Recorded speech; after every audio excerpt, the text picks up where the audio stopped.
Salut, moi c'est Romain, responsable technique chez Dimo, actuellement en charge de plus de 30 techniciens qui interviennent sur toute la France. En parallèle, je réalise aussi des formations et du diagnostic immobilier depuis plus de 5 ans. Et aujourd'hui, on va aborder le thème de l'audit énergétique. Je sais plus ce que j'ai. Moi aussi. Ok, moi aussi.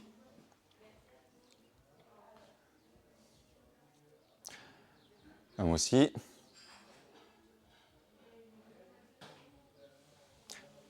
Moi aussi. Mais ces contenus ne sont toujours pas disponibles. Alors tout d'abord, il faut bien distinguer l'audit obligatoire de l'audit incitatif.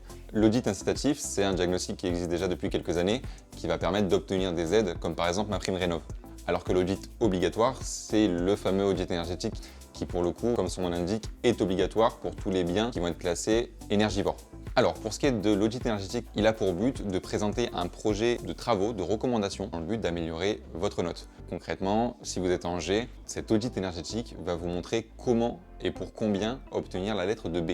Le but final de cet audit est donc de montrer à l'acquéreur qu'il est possible pour le bien, même s'il est énergivore, d'avoir une note par exemple de B, et aussi de lui simplifier la tâche puisqu'il aura déjà le projet de travaux, voire même plusieurs projets de travaux déjà faits. Alors, si vous voulez savoir si vous êtes concerné par l'audit énergétique, concrètement, ils vont fonctionner sous forme de paliers d'années. Par exemple, pour le premier palier, ça va concerner tous les logements qui sont au-dessus du seuil d'indécence énergétique, qui est de 450 kWh par mètre carré par an. Ensuite vient tous les logements qui vont être en G, puis en F, puis en E. Comment ça va fonctionner? Tout simplement, avant la signature de la vente de votre bien, si vous faites partie des biens qui nécessitent un audit énergétique, finalement la vente ne va pas pouvoir être faite s'il n'y a pas d'audit énergétique présenté en complément des diagnostics immobiliers. Alors, si vous voulez savoir comment va se dérouler votre audit énergétique, le technicien va soit, s'il a déjà effectué le DPE précédemment, récupérer ces données-là et uniquement modifier les recommandations, soit il va devoir repartir de zéro, donc vous refaire un DPE avec une situation initiale et y rajouter donc plusieurs situations de travaux qui vont vous permettre d'obtenir la note de B. Plus précisément, dans ces recommandations, vous pouvez par exemple y trouver un changement de système de chauffage, une isolation du plafond ainsi que des murs, changement des menuiseries aussi par exemple. Donc tout cela, le technicien va le choisir en fonction de votre type de bâtiment.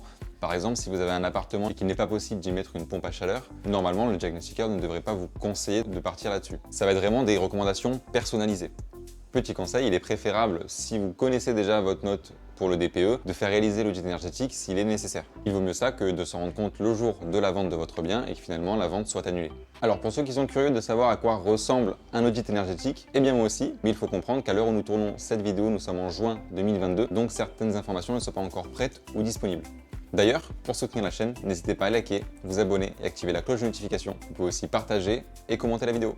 Alors vous vous demandez sûrement quelle est la différence entre un DPE et un audit énergétique. Ça va vraiment se jouer au niveau des recommandations. Pour le coup, un DPE n'a pas d'objectif de note en recommandation et elles ne sont pas obligatoirement personnalisées. C'est-à-dire qu'un technicien peut vous recommander d'isoler par l'extérieur puisque c'est la meilleure isolation, même si finalement votre bien ne va pas pouvoir s'isoler par l'extérieur.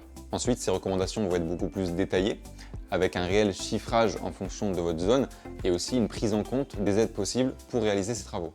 À prendre en compte qu'il n'y a pas de conséquences à cet audit énergétique. Pour le coup, c'est juste des recommandations pour faciliter la tâche de l'acquéreur. C'est juste qu'au bout d'un certain temps, il ne sera plus autorisé à louer son bien puisqu'il sera énergivore. Pour la réalisation de ce nouveau diagnostic, il va falloir faire appel à un diagnostiqueur certifié, comme le sont tous nos techniciens chez Dimo. Il s'agit tout simplement de la même certification que pour le DPE. Pour ce qui est du prix de ce nouveau diagnostic, c'est vrai que dans chacune des vidéos, on a pour habitude de donner une tranche de prix. Là, c'est un cas un peu plus particulier puisque finalement, on ne sait pas vraiment la durée d'intervention nécessaire à la réalisation de ce diagnostic, puisqu'on n'a pas encore toutes les informations. De plus, ce prix va évidemment varier en fonction de la superficie de votre bien, ainsi que du type de bien.